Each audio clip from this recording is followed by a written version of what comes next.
கூட்டம் கூட்டமாக எடப்பாடியை தேடி வரும் மாவட்ட செயலாளர்கள். அதிமுக வெளியிட்ட திடீர் அறிவிப்பு.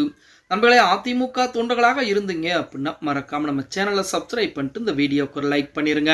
அனைத்து இந்திய அண்ணா திராவிட முன்னேற்ற கழகத்தை பொறுத்த வரைக்கும் நம்ம அனைவருக்கும் தெரியும், பொதுச்செயலராக எடப்பாடி பழனிசாமி இருந்து கொண்டு பொதுச்செயலராக வருகின்ற 2026 சட்டமன்ற தேர்தல் தான் எடப்பாடி பழனிசாமிக்கு முதல்.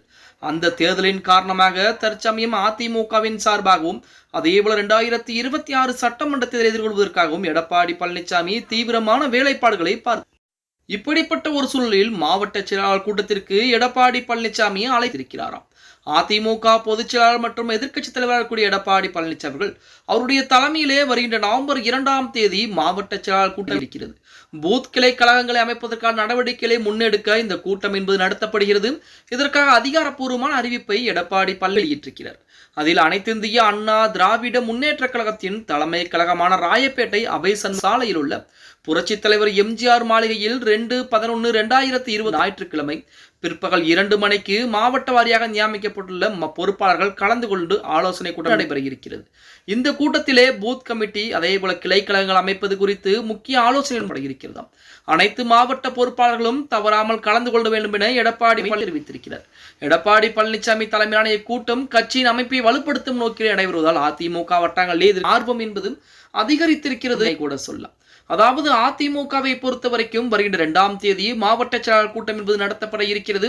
அந்த கூட்டத்திற்குரிய முக்கியத்துவம் என்ன அப்படின்னா பூத் கமிட்டிகளை வலுப்படுத்துவது. இப்ப திமுகவை எடுத்துக்கிட்டீங்க அப்படின்னா 100 பேருக்கு ஒரு பூத் கமிட்டி நிறுவனர் அப்படின்னு சொல்லி ஒரு நபரை கொண்டிருக்கிறது. அதாவது ஒரு பகுதி இருக்கிறது என்றால், ஒரு கிராமம் இருக்கிறது, அந்த கிராமத்திலே 500 வாக்குகள் இருந்தால் அந்த 500 நபர்களுக்கும் சேர்த்து 5 நபர்களை திமுக நிர்ணயிக்கிறது.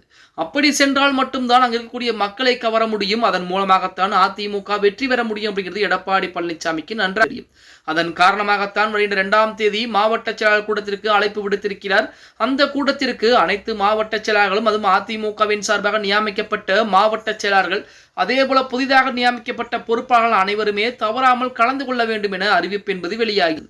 இந்த கூட்டம் என்பது அதிமுகவை பொறுத்த வரைக்கும் மிக முக்கியத்துவம் வாய்ந்த ஒரு கூட்டமாக பார்க்கப்படுகிறது. ஏனென்றால் தேர்தல் வியூகங்கள் அதேபோல அடுத்து யாருடன் கூட்டணி, நாம் என்ன பேச வேண்டும், வெளியிலே செய்தியாளர்கள் சந்திப்பிலே யார் யார் என்ன பேச வேண்டும், யாரை பற்றி பேசக்கூடாது அப்படிங்கிற அனைத்து விதமான முடிவுகளும், அதேபோல பூத் கமிட்டியில் எத்தனை நபர்கள் இருக்க வேண்டும், எத்தனை நபர்களுக்கு ஒரு நபர் நியமிக்கப்பட வேண்டும் என அனைத்து விதமான ஆலோசனைகளும் மாவட்ட செயலாளர் முன்னிலையிலே எடப்பாடி பழனிசாமி ஈடுபட இருப்பதாக செய்திகள் என்பது வெளியாகி கொண்டிருக்கிறது அப்படின்னே கூட சொல்லலாம். இப்படிப்பட்ட ஒரு சூழலில் 2026 சட்டமன்ற தேர்தலை பொறுத்த வரைக்குமே அதிமுகவிற்கு அமோகமான வரவேற்பு என்பது தமிழக மக்கள் மத்தியிலே இருந்து கொண்டுதான் இருக்கிறது. அதை பயன்படுத்துவதும் பயன்படுத்தாததும் அதிமுக கையில் தான் இருக்கிறது அப்படின்னே கூட சொல்லலாம். ஓகே கைஸ், வீடியோ பிடிச்சிருந்தா மறக்காம லைக் பண்ணிருங்க.